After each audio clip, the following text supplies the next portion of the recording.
7 deadly sins that will ruin your life. Really? Well, perhaps. Well, let us talk about these sins and how to overcome them, just in case they might ruin us.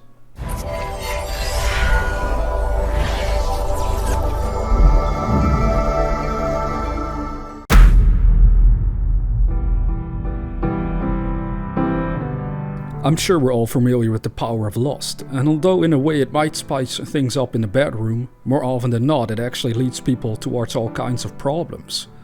If we talk about lust purely on a sexual level, then obviously to indulge in lust will cause severe anxiety in most people. Anxiety about what? About STDs or any other bad things that might occur by indulging in sex with constant strangers.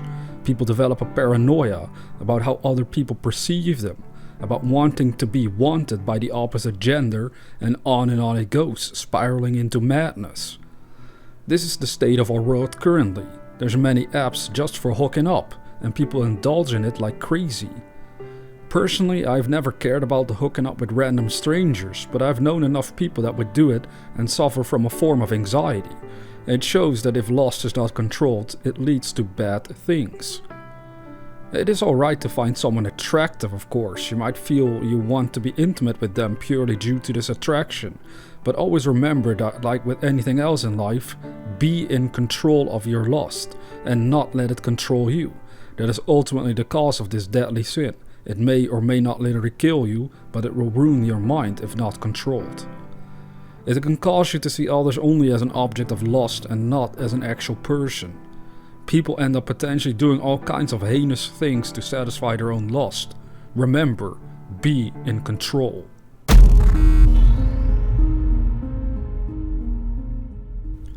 Now, on the point of gluttony, it is important to remember the role food and drinks play in our lives. Obviously, they are meant to help us survive, but overindulgence of food and drinks can lead to health issues like obesity and diabetes, etc. All sorts of negative results can occur within the body if this is not properly controlled by us.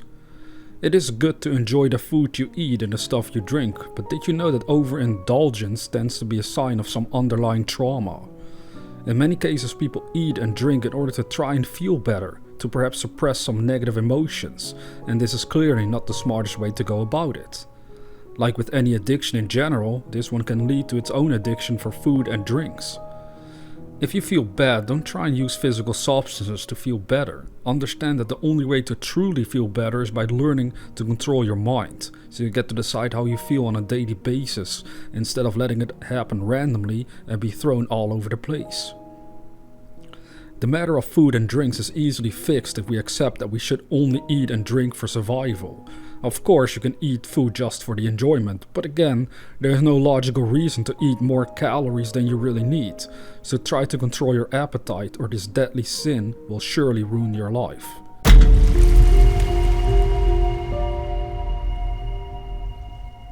Don't be greedy. Don't feel the need to be greedy about anything. There is enough for all, and even if you can't physically see this at times, it still remains a divine truth.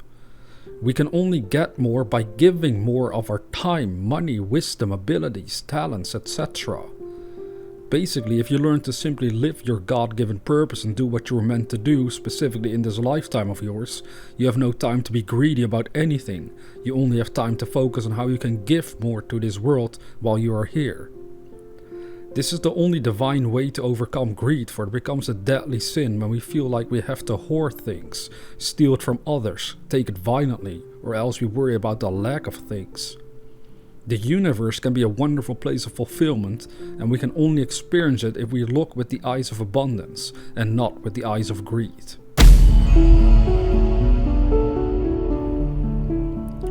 Don't be lazy. Get up and do your job. Your true job is to express your passions in life, and to sit around only consuming is not the way towards realizing your potential. There should be a balance between consuming and producing in order to live a fulfilled life. Look closely and you might notice yourself spending more time consuming than actually producing anything.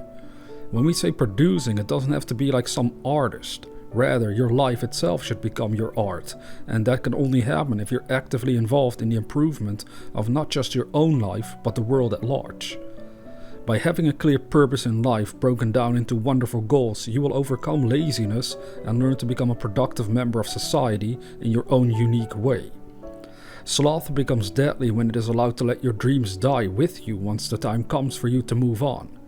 It is like a wise person once said, the graveyard is full of unfulfilled dreams because people were either too lazy or too afraid to pursue their dreams. Don't be one of them.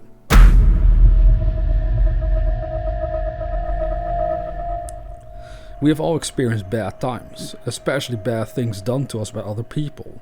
It is only normal to feel upset and be angry with the person or thing in question, but the Bible said that vengeance is for God only. How does this work exactly? Will God be upset on your part? Not specifically, rather we should remember the law of karma, which states that all our actions sooner or later come back to us.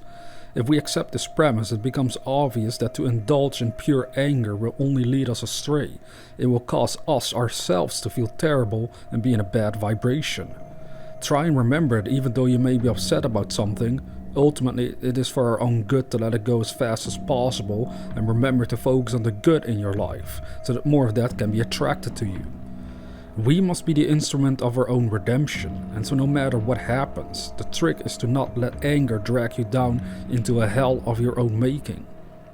This becomes a deadly sin if it robs us of our freedom, for in worst case scenarios, wrath has caused many mortals to commit acts of crimes for which they got locked up for years, or perhaps their whole lives.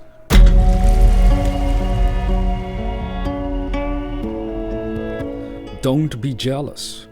I know we all might be jealous at times over the wealth and success we see others enjoy, but we have to remember that at its core, we all are children of God and we're given our own unique purpose in life.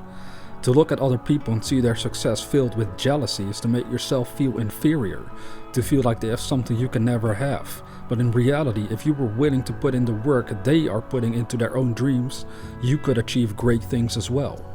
By acting on your purpose, you have no time to be envious of others. You will be too busy making the most of yourself, for there is no greater service than you can render to God and humanity than to make the most of yourself. This deadly sin will ruin your life because it causes you to be trapped in focusing on everything you should not be focusing upon. To waste your time being jealous of others means to waste valuable seconds that could have been spent pursuing your own dreams in life. Remember, your true desires are how God is trying you to fulfill your own purpose in life. He's trying to get you to focus on that and embrace your own dreams so you too can become a beacon of light for others on their journey.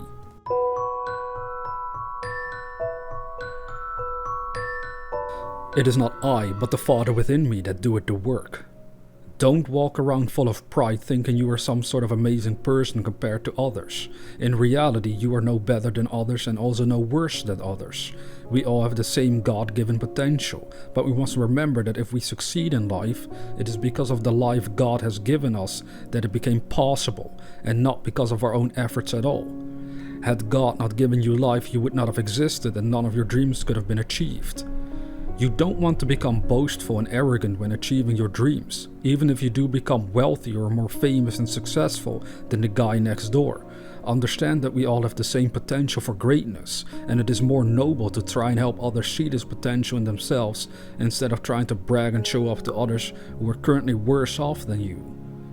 Pride becomes a deadly sin, for at any moment God can call you home. No matter how long we hope to live, we don't truly know the amount of time we have left, and to humble yourself at this realization will help you avoid becoming filled with pride, and instead learn to let God's wisdom flow with and through you, touching everything in your life, causing you to succeed and become greater at what you're doing for the brief time that you're on this planet. Now those were the 7 deadly sins, and they should be remembered, and one should transmute his mind towards the polar opposite of these states. If you find yourself being stuck in any of these sins, then change directions immediately. Now hopefully this video helped increase your understanding of these sins in question and what to do instead. So if you want to show your support, be sure to hit the like button below. And if you're new to this channel, consider subscribing to receive inspirational videos on a regular basis. Now with this being said, dear viewer, never forget that we are the dreamers.